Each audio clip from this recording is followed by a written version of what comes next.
바울이 로마의 셋집에서 2년 동안 감금되어 있는 동안에 쓴 편지 서신입니다. 옥중서신이라고 하죠. 에베소 교회는 바울에게 각별한 교회였어요. 정말 많은 사랑을 쏟았던 교회가 에베소 교회였습니다. 3차 여전도 여행하면서 들렸던 곳이 에베소 지역이었는데, 그 에베소 지역은 고대의 7대 불가사의라고 하는 아데미 신전, 규모가 어마어마한 신전이었어요. 그 정도로 그 그리스 헬라 지역의 종교적으로 중심지, 상업적으로도 중심지, 많은 사람들이 있었고, 헬라 지역에 갔더니 종교심이 대단하다. 그래서 모두 다 신을 믿는 그런 상황 속에 있었던 지역이었어요. 바울이 이곳에서 2년 동안 말씀을 가르칩니다.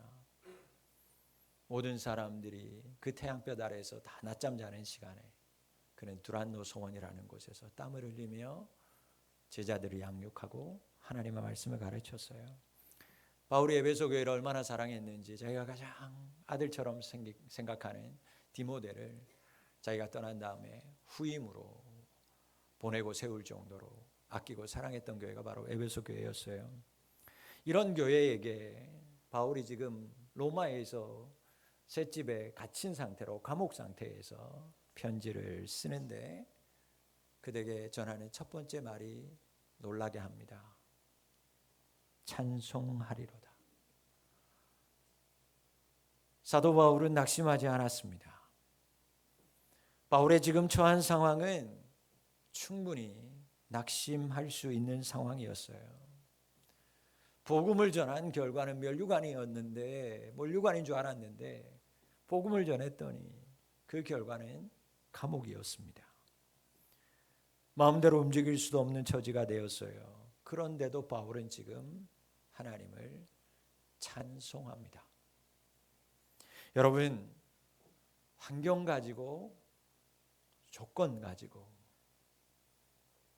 정말 더 좁혀서 말하면 물질 가지고 우리는 하나님을 찬양할 때가 참 많습니다.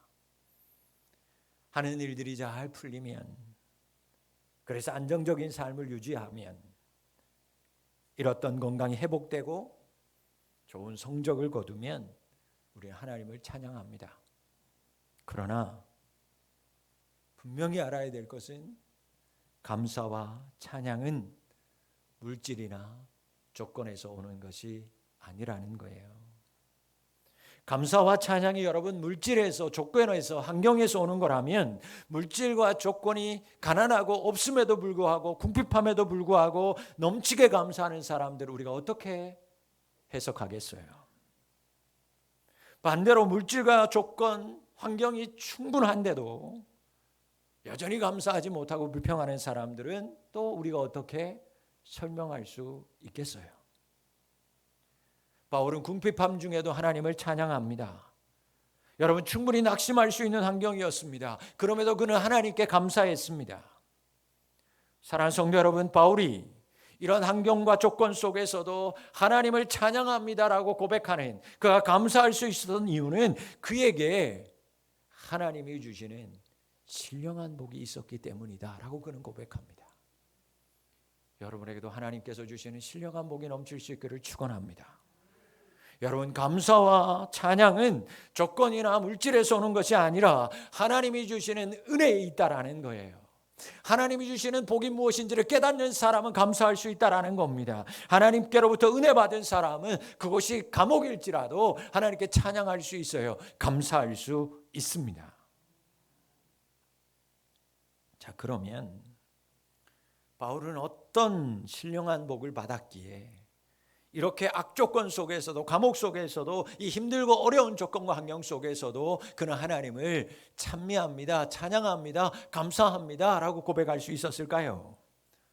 첫 번째, 사도 바울의 고백하는 신령한 복은 하나님이 선택하셨다라고 하는 복이에요. 하나님이 택하셨다라는 거죠. 이것이 그가 말하는 신령한 첫 번째 복이었어요. 4절 말씀 같이 볼까요? 곧 창세전에 그리스도 안에서 우리를 택하사 우리로 사랑 안에서 그 앞에서 거룩하고 흠이 없게 하시려고. 아멘. 여러분, 그리스도 안에서 선택됐다라는 건요, 그리스도를 믿는 사람 하나님이 택하셨다라는 거예요. 그러므로 여러분, 예수님을 그리스도라고 고백하는 사람들, 예수님을 주님이라고 고백하는 모든 사람은 하나님께 선택된 사람이에요. 여러분, 하나님 여러분을 선택하신 분 맞습니까?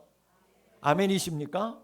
여러분, 그것도 언제 선택하셨다고요? 내가 교회에 와서 예수님을 알고 예수님 나의 구주로구나 라고 알고 고백하는 순간에 선택한 게 아니라 이미 말씀해 보니까 언제? 창세전에 여러분들을 하나님 믿는 사람들로 택하셨다라는 거예요. 여러분 왜 태어나셨어요? 여러분 왜 태어나셨어요?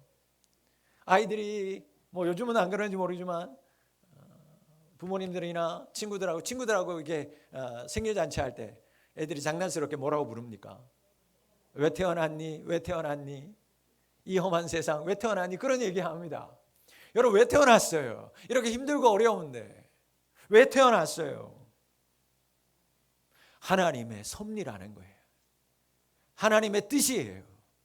여러분들이 이 땅에 태어나신 것, 그래서 하나님이 택하셔서 하나님의 백성이 된 것, 하나님의 섭리요 하나님의 뜻인 줄 믿으시기를 주의 이름으로 축원합니다. 우연이 아니라는 거예요. 오늘 이 자리에 우리가 함께 나와서 예수를 고백하고 찬양하고 예배하는 게 우연이 아니에요. 하나님이 택하셨기 때문에 이끌어 주신 거예요. 그것도 언제? 창세전에. 그렇다면 여기에서 우리가 잊지 말아야 할 것이 있습니다. 하나님께서 나를 창세전에 택하셨다면 기억해야 될 것이 있어요. 그것은 나의 공로가 아니라는 것입니다.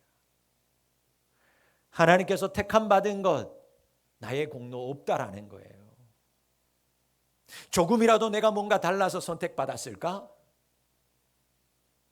내가 저 사람과 비교했을 때, 안 믿는 사람과 비교했을 때 나는 뭔가 그럴싸한 것이 있었으니까, 뭔가 뿌리에서 벌써 뭔가 싹이 뭔가 있었으니까 하나님께서 나를 택하셨을까? 그렇습니까? 아니에요. 전적인 하나님의 은혜예요. 전적인 하나님의 택하심이라고요. 그래서 이것을 은혜다라고 얘기하는 거예요. 은혜, 선물이다라고 얘기하는 거예요. 6절 보시겠어요? 이는 그가 사랑하는 자 안에서 우리에게 뭐 하신 바? 거저 주신 바 그의 은혜의 영광을 찬송하게 하려는 것이라. 여러분, 하나님이 여러분을 자녀 삼으셨습니다. 여러분 택해 주셨어요. 어떻게 택하셨어요? 거저. 구원을 어떻게 주셨다고요? 거저 주셨다고요. 무엇 때문에? 여러분들이 뭔가 될 사람이어서, 여러분들의 조건이 있어서? 아니요. 그분의 사랑 안에서. 하나님이 여러분들 보는 순간 너무 사랑스러워서, 여러분들 보는 순간 하나님의 마음이 들끓어서 주체할 수 없어서 택하셨다라는 거예요. 여러분, 우리는 그렇게 하나님의 큰 사랑을 받아서 택함 받은 자인 줄 믿으시기를 바랍니다. 그러니까 우리가 조건 가지고, 환경 가지고, 건강 가지고, 물질 가지고 하나님 앞에 나가서 감사하고 찬송하는 것, 하나님이 만약에 보셨을 때 얼마나 안타까우시겠냐는 거예요. 하나님 그거 가지고 하나님께서 여러분 택한 게 아니라 그저 여러분들이 사랑스러워서 택하셨는데, 여러분들 하나님 앞에 나올 때마다 하나님 앞에 나는 이거 가지고 감사해, 저거 가지고 감사해, 조건, 환경, 물질 가지고, 건강 가지고 감사하는 걸 보면 하나님이 얼마나 안타까워하시겠냐고요. 여러분, 하나님이 여러분을 택하심은 전적인 하나님의 은혜입니다. 하나님의 사랑은 조건이 붙지 않아요. 그래서 하나님의 사랑을 무조건적인 사랑이라고 얘기하는 거예요. 조건이 없어요. 그러므로 여러분, 우리도 조건 가지고, 환경을 가지고 하나님께 나아가지 말고 조건도 없는 나를 선택하신 그 하나님의 사랑, 은혜를 믿고 아무런 조건과 환경이 준비되지 않아도 어떤 상황 속에서도 하나님께 감사하고 찬양하며 사는 우리 성도님들이 되실 수 있기를 축복합니다. 그러면 하나님 왜 나를 만세전에 택하셨을까? 왜 택하셨을까? 오늘 말씀해 보니까 거룩하고 흠이 없게 하기 위해서 택하셨다라는 거예요. 여러분, 놀랍지 않습니까? 저는 이 말씀을 보며 전율이 일어나요. 여러분, 자 보세요. 잘 보세요. 하나님이 여러분을 택하셨을 때 흠이 있는지 없는지, 거룩한지 경건하지 않는지 따지고 선택하셨어요? 따지지 않고 선택하셨어요? 따지지 않고 선택했어요. 괜찮은 성격일까? 내가 얘를 택하고 나서 일 잘하는 사람이 될 수 있을까? 잘생겼나? 과거는 없을까? 하나님께서 그거 다 따지고 여러분들 선택하지 않으셨어요. 주중에 사모님하고 마트를 갔어요. 제가 과일을 좋아하니까 가족들이 다 과일 좋아해서 과일을 사러 갔는데 이것저것 삽니다. 제가 과일을 고르는데 어떻게 골랐겠어요? 여러분, 과일 여러분 어떻게 고르세요? 모양 보고요, 흠 있나 없나 보고요, 때깔 보고요, 두드려 보고요. 그래서 좋은 거라고 골랐더니 그 사람들이 파는 숫자보다 더 많이 골랐어요. 그럼 어떻게 해야 돼요? 그 중에서 또 그나마 나쁜 놈 내려놓고 와야 되는 거예요. 수박은 고를 때마다 힘들어요. 여러분, 우리가 택할 때는 다 그렇게 택해요. 더 좋은 거 뭘까? 옷을 고를 때도, 집을 고를 때도, 학교를 선택하고 직장을 고를 때도 나한테 더 맞는 게 뭘까? 흠은 없는가? 더 좋은 직장은 어디일까? 우리는 그렇게 고릅니다. 최선의 것을 골라요. 한 번은 수박을 어디서 사왔는데 너무 단 거예요. 너무 맛있는 거예요. 사실 제가 고른 것도 아니고 직원이 골라준 거예요. 아들이 얼마나 맛있었는지 먹은 것 중에 다음부터는 거기 가서만 수박 사라는 거예요. 그렇게 제가 봐도 너무 맛있어. 그때 제가 툭 한마디 던집니다. 누가 골랐는지 참 수박 잘 골랐다. 여러분도 그러잖아요. 그 얘기에 뭔 소리가 있어요? 내가 골랐다 이거예요. 아빠가 골랐다 이거예요. 그러니 좀 칭찬해줘라, 알아줘라 그 얘기입니다.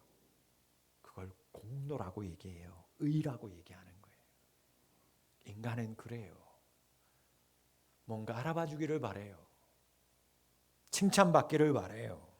그런데 하나님이 여러분들을, 우리를 택하실 때는요, 흠이 없는 나, 거룩한 나를 택한 게 아니라, 될성 싶은 나무를 택한 게 아니라, 택하신 후에 거룩하고 흠이 없게 하신다 그 얘기입니다. 그래서 때로는 우리가 눈물 흘리는 일이 있을 수 있어요. 때로는 그래서 고난당하기도 합니다. 때로는 내 뜻과 다른 삶을 살아가기도 합니다. 왜? 하나님 여러분들 흠없게 만드시는 과정, 거룩하게 하시기 위해서요. 놀랍지 않습니까? 우리는 예쁘고 흠없고 그 중에서도 가장 좋은 것을 택하는데 하나님은 오히려 이렇게 흠이 많고 전혀 거룩하지도 않은 나를, 우리를 그 상태를 아시면서 택하셨다라는 겁니다. 은혜예요. 택하신 후에 하나님이 만들어 가시는 거예요. 그래서 누군가는 그렇게 얘기합니다.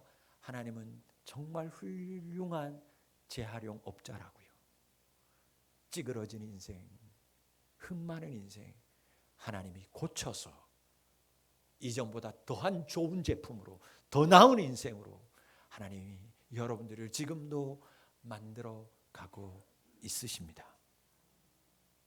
여러분, 하나님 우리를 테스트 다 거친 후에 택하지 않았어요. 한번 해봐. 넌 되겠네. 넌 탈락. 흠 많아서 테스트 거치지 않았어요. 만약 테스트 했다면, 흠이 있는 거 없는 거 골라내셨다면, 여러분 우리는 그 테스트에 통과할 수 있는 사람 저를 포함해서 이 자리에 아무도 없습니다. 그래서 하나님의 전적인 택함을 가지고 은혜다, 선물이다, 거저 받았어요. 우리는. 나에게 이유가 있습니까? 나에게는 전혀 이유가 없어요. 나에게는 공로가 없어요. 선택받기 전에 우리가 하나님 앞에서 뭔가 한 것 있느냐? 아니요, 전혀 없습니다. 아무것도 없습니다. 그렇기 때문에 여러분, 우리는 자랑할 수 없어요. 자랑해서는 안 돼요. 나의 것 아무것도 없습니다. 대신 항상 그분만을 기뻐하며 사는 거예요. 내 것이라고 말하면 안 됩니다. 나의 거라고 얘기하면 안 돼요. 하나님의 교회, 하나님의 교회 것이지 목사의 것 아닙니다. 장로의 것 아닙니다. 그 누구의 소유도 아니에요. 오직 하나님의 거예요. 여러분의 인생도 마찬가지인 줄 믿습니다. 내 것이 있어요? 아니요. 하나님이 택하셔서 만들어서 여기까지 오신 줄 믿으시기를 바랍니다. 그러기에 이렇게 흠 많은 사람을 이렇게 흠없게 만드시기 위해서 선택해 주신 것에 대해서 우리는 늘 항상 감사하며 살 수밖에 없어야죠.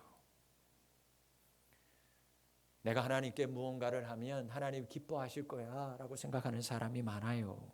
그렇지 않아요. 우리는 뭔가 하나님 앞에 할 수 있는 인물이 아니에요. 여러분, 하나님이 기뻐하는 건 뭐냐? 하나님께 머물러 있는 것입니다. 무언가 하려고 하는 자가 아니라 하나님 앞에 머물러 있는 사람, 그 사람을 하나님이 기뻐하시고 우리가 해야 될 건 바로 하나님 앞에 머물러 있는 것뿐이에요. 세상의 것들 보세요. 커트라인이 있습니다. 지원 자격이 있어요. 대학교를 가려고 해도, 직장을 가려고 해도, 뭐 하나라고 하려고 해도 다 지원 자격이 있어요. 커트라인이 있어요. 여러분, 그 안에 들어가려면 자격이 주어져요. 인정을 받아요. 그거 자체가 이미 우리에게 스트레스가 되는 거예요. 하나님의 택하심에는 여러분, 커트라인도 자격 조건도 없어요. 그러니 평안하실 수 있어야죠. 안심하셔도 돼요. 그분 안에 거하시기만 하면 됩니다. 그분에게서 떨어지지만 않으면 되는 거예요.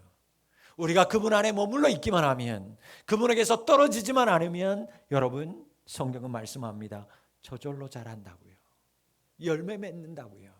여러분, 그게 거룩해지는 거예요. 그게 흠이 없어지는 거예요. 내가 뭔가 하려고 하는 게 아니라, 내가 애쓰는 것이 아니라 그저 하나님 앞에 머물러 있기만 하면, 예수님 안에서 붙들려 있기만 하면, 떨어지지만 않으면 여러분 자랍니다. 열매 맺는 인생 될 줄 믿습니다. 여러분, 내가 하나님을 먼저 사랑한 게 아니에요. 하나님이 먼저 여러분을 사랑하셨어요. 여러분이 무언가를 보고, 여러분이 잘하는 것을 보고 하나님이 택하지 않았어요. 여러분, 그분의 사랑 안에서 하나님이 여러분을 택하셨어요. 사랑하셨어요. 하나님의 기쁘신 뜻대로 하나님이 여러분을 택하셨어요. 여러분, 흠이 많은 날 보시고, 전혀 거룩하지 않는 나를 보시고, 하나님이 그런 나를 사랑해 주셨어요. 그러니 무엇 하려고 하기보다 그 사랑과 은혜를 알고 그분 앞에 늘 머물러 사는 우리 성도님들이 되실 수 있기를 주의 이름으로 축원합니다. 이것이 택함 받은, 축복을 받은 사람의 기본 중에 기본이에요. 여호와는 나의 목자시니 내게 부족함이 없으리로다. 성공했던 다윗이 고백하는 거 아니었습니다. 아무도 인정받지 못하는 그 항야 같은 벌판에서 목동으로 살던 다윗이 여호와는 나의 목자십니다. 나는 부족함이 없습니다. 부모님에게도 사랑받지 못했던 그가, 형제들에게도 버림받았던 그가, 나는 하나님 앞에 머물러 있음에 감사해요. 그래서 나는 부족함이 없습니다. 이 귀한 고백이 하나님 앞에 택함 받은, 신령한 복을 받은 우리 성도님들의 입술에서, 삶에서 고백되어질 수 있기를 축원합니다. 바울이 두 번째 받은 신령한 복은 제사함의 복이었어요. 7절 말씀 봅니다. 같이 읽어볼까요? 우리는 그리스도 안에서 그의 은혜의 풍성함을 따라 그의 피로 말미암아 속량 곧 제사함을 받았느니라. 아멘. 여러분 말씀드렸죠. 우리가 하나님 앞에 택함 받기 전에 거룩하지 않았어요.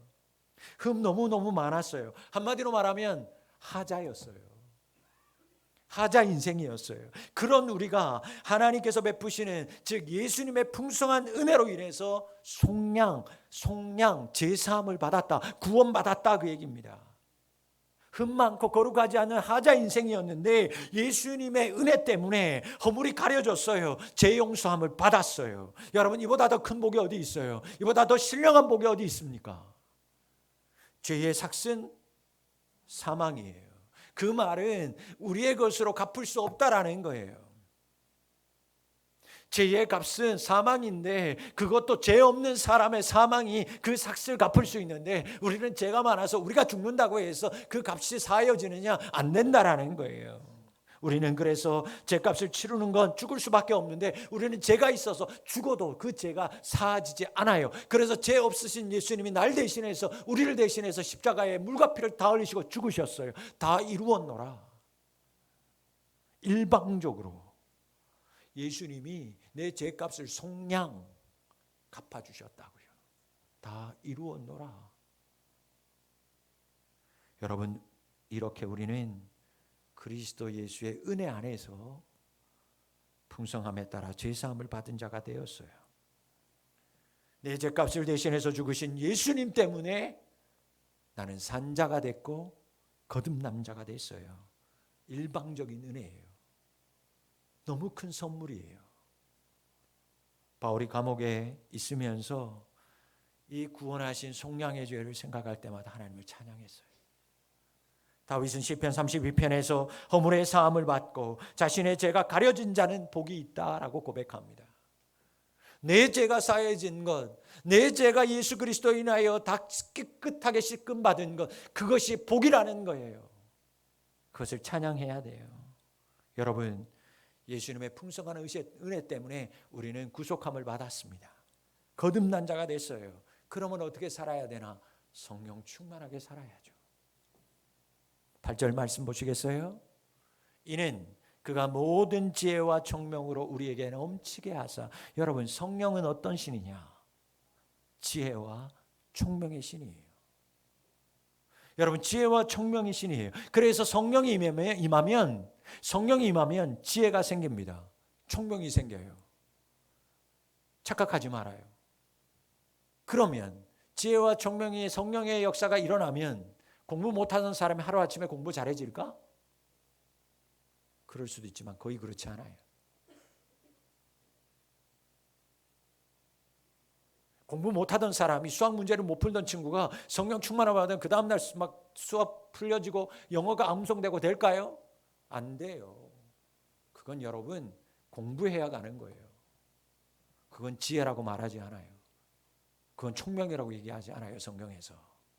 그런데 우리는 착각합니다. 그러기를 바라요.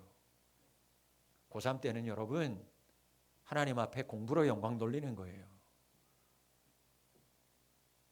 교회 와서 아침부터 저녁까지 있는 게 성령 충만한 게 아니고 고3은 예배 드리고 가서 열심히 공부해서 하나님의 영광 돌리는 거예요. 그게 성령 충만이에요. 사랑하는 성도 여러분, 성령이 주시는 지혜와 총명은 나 잘 살라고, 나 지혜스러우라고 주시지 않아요. 성령이 임하면, 우리에게 지혜와 총명이 임하면 그때 알게 되는 게 뭐냐? 하나님의 비밀, 즉 십자가의 비밀을 깨닫게 됩니다. 이게 성령이 임하는 지혜와 총명이에요. 여러분, 하나님이 누구인지 알게 돼요. 그전에는 내가 똑똑했어요. 박사예요. 그런데 하나님이 누군지 모르던 사람이 성령이 임하면 아하, 하나님이 이런 분이구나 알게 돼요. 하나님의 말씀이 몰랐던 사람이 성령이 임하면, 지혜와 총명이 임하면 하나님의 말씀이 깨달아져요. 말씀이 사모하게 돼요. 예수님께서 왜 나를 창세전에 택하셨는지, 왜 나를 자녀 삼아 주셨는지, 하나님이 예정하심이 무엇인지 어렴풋이 깨달아지기 시작해요. 그게 바로 성령이 주시는 지혜와 총명의 신이 깨닫는 자들이에요. 그래서 구원받는 사람은요, 택함받은 사람은 그때서부터 내가 무엇하며 살아야 되는지를 알게 됩니다. 그걸 사명을 깨닫는다고 하는 거예요. 바울이 제3의 신령한 복을 받은 우리에게 10절 말씀을 통해서 이렇게 얘기합니다. 10절 말씀이에요. 하늘에 있는 것이나 땅에 있는 것이 다 그리스도 안에서 통일되게 하려 하심이라. 이 말은 뭐냐면, 구원받으면, 성령이 임하면 하나님에 대해서 지혜와 총명이 열리는데, 그러면 그 사명, 그리스도인의 사명이 무엇으로 아느냐? 하나 되게 하시는 거구나. 그래서 성령이 임하면 하나라는 거예요. 성령이 임하면 분리되지 않습니다. 갈라지지 않습니다. 성령이 임하면 어찌되든지 품으려고 합니다. 섬기려고 합니다. 사랑하려고 합니다. 낮아지려고 하는 거예요. 말재석으로 내려가는 거예요. 그게 성령이 임한 사람들의 은혜예요. 그게 깨달아지는 거예요. 내가 지금까지는 앞장서야 되는 줄 알았는데 그게 앞장서는 게 아니구나. 하나님께서 성령이 임하면 하나 되게 통일되게 하시려면 나는 어떻게 해야 할까? 죽어야 되는구나. 썩어야 되는구나. 그래서 거기서 생명이 나는구나. 내 목소리가 크면 안 되는구나. 내가 높은 자리에 가면 안 되는구나. 내가 낮은 자리에 가야 하나 되는구나. 깨닫게 되는 거예요. 이 말씀은 구원은 우리를 하나 되게 하신다는 거예요. 나 혼자 구원받아서 천국 가는 걸로 끝난다는 구원을 깨달은 걸 성령 충만으로 깨닫는 게 아니에요. 여러분, 구원은 성령 충만함으로 구원을 깨달은 사람은 그렇구나, 하나 되게 하시는구나. 그래서 구원받은 사람은요, 뭐합니까? 하나 되기에 힘쓰는 거예요. 구원은 예수 그리스도를 나의 구주로 받아들이는 겁니다. 예수님을 영접하는 거예요. 그러면 성령이 임해요. 성령이 내 안에 와서 살아요. 성령이 임하면 그러면 지혜와 총명이 넘칩니다. 그 지혜와 총명은 뭐 하라고? 나 잘 살라고, 나 지혜롭게 살라고? 아니요. 우리 모두를 하나 되게 하시라고. 바울이 에베소서 4장에서, 같은 서신에서 4장의 교회 얘기를 합니다. 교회를 설명할 때 다른 얘기 하지 않아요. 교회는 뭐다? 하나다. 같이 볼까요? 에베소서 4장 4절로 6절 같이 읽습니다. 몸이, 성령도 이와 같이 너희가 부르심에 한 소망 안에서 부르심을 받았느니라. 주도 한 분이시요, 믿음도, 세례도, 하나님도 곧 만유의 아버지시라. 만유에 계시고 만유를 통일하시고 만유 가운데 계시도다. 이것이 하시는 성령의 역사라는 거예요. 하나 되게 하신다. 예수님을 주라고 고백하십니까? 우리는 한 형제요 자매예요. 나는 이 사람 아무도 모르는데, 난 처음 만나는데 형제 자매인 줄 믿으시기를 바랍니다. 죄는 하나 되는 것을 분리시켜요. 하나였던 것을 떼어놓아요. 죄는 갈라지게 만듭니다. 그래서 죄가 들어와서 우리와 하나님의 사이를 갈랐어요. 죄가 들어와서 인간과 인간 사이를 갈랐어요. 여러분, 죄가 들어오면 우리 사이 나 스스로도 갈라집니다. 내 안에 들어와서요, 갈등, 소외감, 내가 왜 느끼는가? 다 소외감, 갈등, 여러분, 이기심, 그거 다 죄 때문이에요. 나를 온전히 하나 되게 못합니다. 내가 나를 못 믿어요. 여러분, 우리는 값없는 예수님의 은혜로 속량 제사함을 받은 사람입니다. 성령의 사람이에요. 성령 충만은 지혜와 총명의 신이 충만이에요. 그렇다면 하나님의 뜻을 알았다면, 하나님의 뜻을 아는 여러분을 택하시고 여러분을 인도하시는 예수님의 십자가의 비밀도 아신 여러분, 성령님만이 하나 되게 하는 거예요. 성령의 지혜로만 우리는 하나 될 수 있어요. 우리가 이렇게 찬양하고 기도하고 이렇게 예배 드리는 가운데 성령 안에서 우리가 하나됨을 아는 사람, 깨닫는 사람, 바로 그 사람이 바로 성령 충만한 사람인 줄 믿습니다. 독불장군 아니요. 성령을 받은 사람은 그리스도 예수 안에서 하나 됩니다.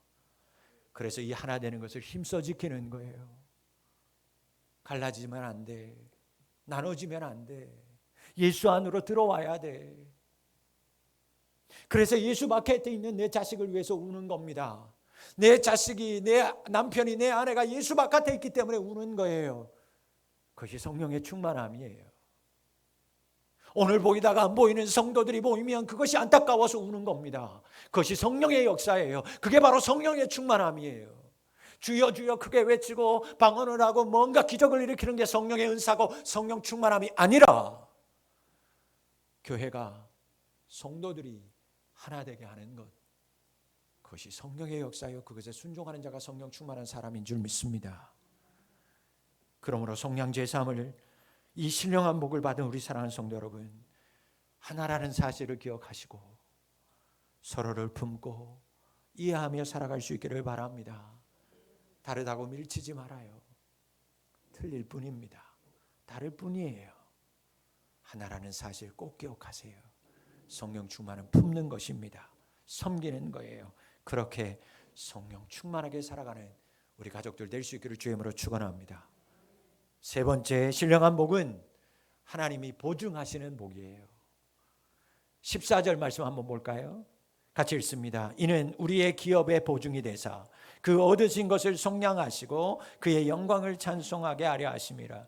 바울은요, 성령의 인치심으로 기업의 보증이 되셨다 그렇게 말합니다. 자, 이게 뭔 얘기냐? 여러분, 보증됐다라는 건 우리를 믿었다, 우리를 신뢰하신다 그런 뜻이에요. 하나님이 여러분을 믿어요. 여러분들이 하나님을 못 믿어서 그렇지 하나님이 여러분들 믿어요. 하나님이 여러분을 신뢰합니다. 믿습니까? 그건 믿어야죠. 우리 아빠가 나를 낳았나? 우리 아빠가 나를 사랑하나? 이거 골치 아픈 거예요. 하나님이 여러분들 사랑해요. 보증하신다고요. 하나님이 어떻게 우리를 그런데 신뢰하고 보증하시냐 하니까 성령의 약속으로 우리를 믿고 보증하신대요. 자, 여러분 구원 받으셨습니까? 여러분 구원 받으셨어요? 확신해요? 우리가 어떻게 구원을 받았냐고 하면 하나님께서 우리에게 성령을 보내주시는데 그 성령이 우리 안에 오면 성령께서 우리를 인치신대요. 성경에 보면 오늘 말씀 13절에 보니까 인쳐요. 인치심으로 구원받은 자가 됐대요. 하나님이 나를 구원하시는데 성령의 인치심을 보고 나를 구원하셨어요. 성령님께서 인쳤다라는 거 다른 말로 오늘 말로 보증 쓰셨다라는 거예요. 성령님께서 하나님 내가 얘 보증 쓸게요. 그래서 하나님이 그 성령님께서 인치시는 것, 약속하시는 것, 보증 쓰는 것 보고 우리를 여러분을 구원하셨다고 얘기입니다. 자, 이해를 돕기 위해서 제가 교회 차를 사려고 구입하러 대리점에 갔어요. 교회 차를 사러 갔는데 차가격을 알아보니까 4천만 원, 5천만 원이래요. 제가 돈이 있어요, 없어요? 있게 생겼어요, 없게 생겼어요? 예? 있게 생겼지만 실제 돈은 있어요, 없어요? 돈은 없어요. 그래서 제가 어떻게 할게? 차는 사야 돼. 어떻게 했을까요? 예? 그렇죠. 보증금 냈어요. 얼마 낼게요? 10만 원 내고 왔어요. 10만 원 냈어요. 여러분, 이 10만 원을 무슨 금이라고 해요? 계약금. 자, 그러면 내가 10만 원 계약금 냈습니다. 회사에서 나한테 뭘 줄까요? 회사에 내가 10만 원 냈어요. 그러면 계약금 10만 원 냈는데 그 회사가 나한테 다음에 뭘 주냐면 10만 원어치 부속품 줍니까? 아니요. 10만 원어치 그 차는 못 사니까 요 10만 원하고 비슷한 인용으로 만든 장난감 자동차 10만 원짜리 줘요? 아니요. 회사는 나한테 완성품 줍니다. 여러분 보시라니까요. 이때 올 가을이든 내년쯤에든 나는 10만 원 냈는데 차를 회사에서 완성품을 줘요. 여러분 그 10만 원을 회사에서는 무엇으로 보냐면 이것을 여러분 구원에 비유해 보면 이 계약금 10만 원이 뭐냐? 믿음이라는 거예요.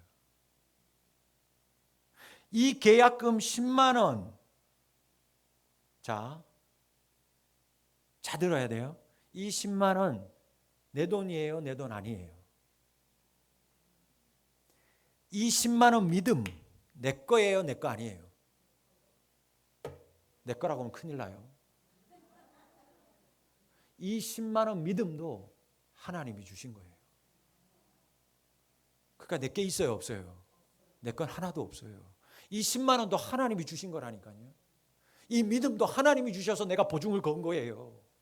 내 건 아무것도 없어요. 그러니 내가 했다고 그러면 큰일 나는 거예요. 내 교회라고 하면 큰일 나는 거예요. 벼락 맞아요, 진짜. 우리 교회라고, 내 교회라고 큰일 납니다. 요 계약금 10만 원도 내 게 아니라니까요. 하나님이 주신 거라고요.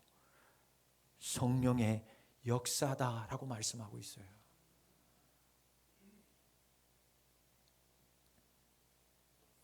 회사는 내가 10만 원을 냈는데 이 10만 원을 믿음으로 보는 거예요. 그리고 그 10만 원 받는 순간부터 차를 만들기 시작해요.